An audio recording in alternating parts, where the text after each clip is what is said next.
Hi hello ನಮಸ್ಕಾರ ನನ್ನ ಎಲ್ಲ ಯೂಟ್ಯೂಬ್ ಫ್ಯಾಮ್ಗೆ welcome back to my channel. ನಾನಿವತ್ತು ಇಲ್ಲಿ ಒಂದು ಡಿಫ್ರೆಂಟ್ ವೆರೈಟಿಯಲ್ಲಿ ಎಣ್ಗಾಯಿನ ಹೇಗೆ ಮಾಡೋದು ಅಂತ ತೋರಿಸ್ಕೊಡ್ತಾ ಇದ್ದೀನಿ. ಮುಂಚೆ ಒಂದು ವೀಡಿಯೋದಲ್ಲೂ ಕೂಡ ತೋರಿಸಿದ್ದೀನಿ, ಬಟ್ ಇದು ತುಂಬ ಡಿಫ್ರೆಂಟ್ ಆಗಿದೆ. ಬನ್ನಿ ಹೇಗೆ ಮಾಡೋದು, ಏನೆಲ್ಲ ಬೇಕು ಅಂತ ನೋಡೋಣ. ಫಸ್ಟು ನಾನಿಲ್ಲಿ ಒಂದು ಬಾಣಲಿನ ಬಿಸಿಗೆ ಇಟ್ಕೊಂಡಿದ್ದೆ. ಅದಕ್ಕೆ 1 ಟೇಬಲ್ ಸ್ಪೂನ್ ಆಫ್ ಆಯಿಲ್ನ ಹಾಕ್ಕೊಂಡಿದ್ದೆ. ಆಯಿಲ್ ಬಿಸಿ ಆದಮೇಲೆ 1-2 ಟೇಬಲ್ ಸ್ಪೂನ್ ಶೇಂಗಾ ಬೀಜನ ಹಾಕ್ಕೊಂಡಿದ್ದೀನಿ. ಅದು ಸ್ವಲ್ಪ ಫ್ರೈ ಮಾಡ್ಕೊಂಡಿದ್ದಾದಮೇಲೆ 1-2 ಟೇಬಲ್ ಸ್ಪೂನ್ ಆಫ್ ಕಾಯಿ ತುರಿ ಅದನ್ನು ಹಾಕ್ಕೊಂಡಿದ್ದೀನಿ. ಅದು ಹಾಕ್ಕೊಂಡಾದ್ಮೇಲೆ 10-12 ಎಸ್ಲು ಬೆಳ್ಳುಳ್ಳಿನ ಹಾಕ್ಕೊಂಡಿದ್ದೀನಿ. ಅದ್ರ ಜೊತೆ ನೆಕ್ಸ್ಟ್ ಹಸಿಮೆಣಸು ಖಾರಕ್ಕೆ ಎಷ್ಟು ಬೇಕೋ ಅಷ್ಟು, ಹಾಗೆ 1-2 ಸ್ಪೂನು ಬಿಳಿ ಎಳ್ಳನ್ನು ಹಾಕ್ಕೊಂಡಿದ್ದೀನಿ. 1 ಮುಷ್ಟಿಯಷ್ಟು ಕೊತ್ತಂಬರಿ ಸೊಪ್ಪು.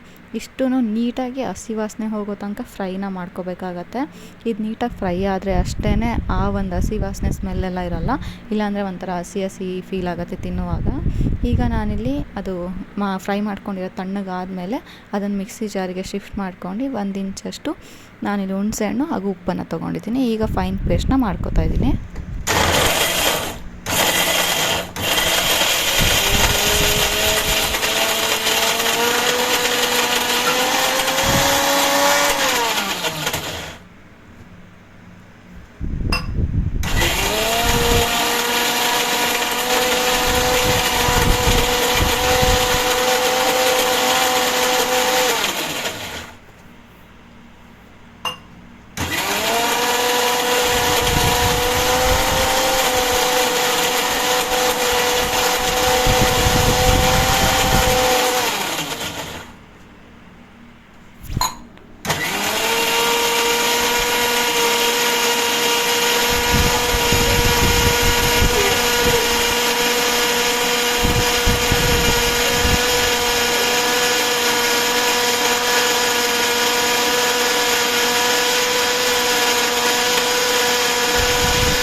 ನೀವು ನೋಡ್ತಾ ಇರ್ಬೋದು ಕಲರ್ ಎಷ್ಟು ಚೆನ್ನಾಗಿ ಬಂದಿದೆ ಅಂತ.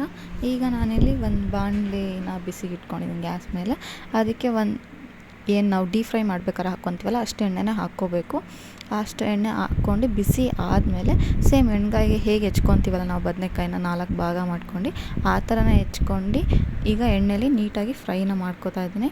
ಆಲ್ಮೋಸ್ಟ್ ಇದು ಮೆತ್ತಗೆ ಅಂದರೆ ಒಳಗಡೆ ಎಲ್ಲ ಬೇಯಬೇಕು, ಅಷ್ಟು ಫ್ರೈನೇ ಮಾಡ್ಕೋಬೇಕು. ಈಗ ನೋಡ್ತಾ ಇರ್ಬೋದು ನೀವು ಕಲರು ಕೂಡ ಹೇಗೆ ಚೇಂಜ್ ಆಗ್ತಿದೆ ಬೇಯ್ತಿರುವಾಗ ಅಂತ.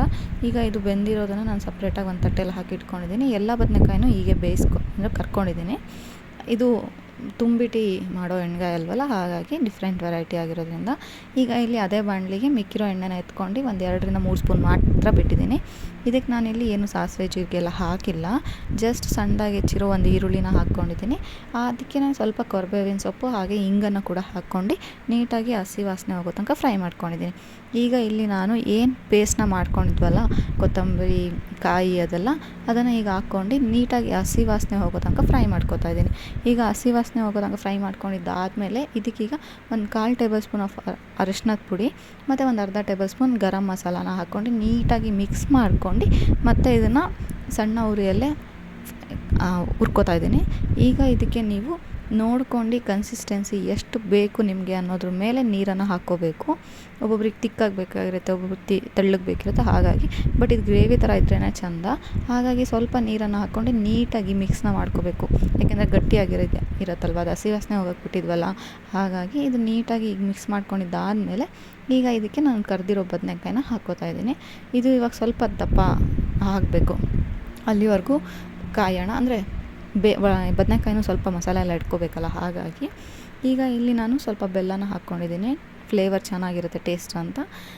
ಇದು ನೀಟಾಗಿ 10 ಮಿನಿಟ್ಸ್ ಇದನ್ನು ಲೋ ಫ್ಲೇಮಲ್ಲಿ ಬೇಯಕ್ಕೆ ಬಿಟ್ಟರೆ ಸಾಕು, ಆಲ್ಮೋಸ್ಟ್ ಆಗಿರುತ್ತೆ. ಈಗ ನೀಟಾಗಿ ಬೆಂದ ಮೇಲೆ ಕೊತ್ತಂಬರಿನ ಹಾಕ್ಕೊಂಡ್ರೆ ಸೂಪರ್ ಆಗಿರೋಂಥ ಡಿಫ್ರೆಂಟ್ ಮತ್ತು ಬೇರೆ ಥರ ಒಂದು ಎಣ್ಗಾಯಿ ರೆಡಿಯಾಗಿರುತ್ತೆ. ನಿಮಗೆಲ್ಲ ಇಷ್ಟ ಆಗಿದೆ ಅಂತ ಅಂದ್ಕೊಳ್ತೀನಿ. ಇಷ್ಟ ಆಗಿದ್ರೆ ಲೈಕ್ ಮಾಡಿ, ಹಾಗೆ ಕಮೆಂಟ್ ಮಾಡಿ. ಇನ್ನು ಯಾರು ನನ್ನ ಚಾನಲ್ನ ಸಬ್ಸ್ಕ್ರೈಬ್ ಆಗಿಲ್ಲ ದಯವಿಟ್ಟು ಸಬ್ಸ್ಕ್ರೈಬ್ ಆಗಿ, ನಿಮ್ಮ ಫ್ಯಾಮಿಲಿ ಫ್ರೆಂಡ್ಸ್ ಜೊತೆ ಕೂಡ ಶೇರ್ ಮಾಡಿ ನನ್ನ ಚಾನಲ್ನ. ಹೀಗೆ ಒಳ್ಳೆ ವೀಡಿಯೋಸ್ನ ಹಾಕ್ತೀನಿ. Thank you for watching.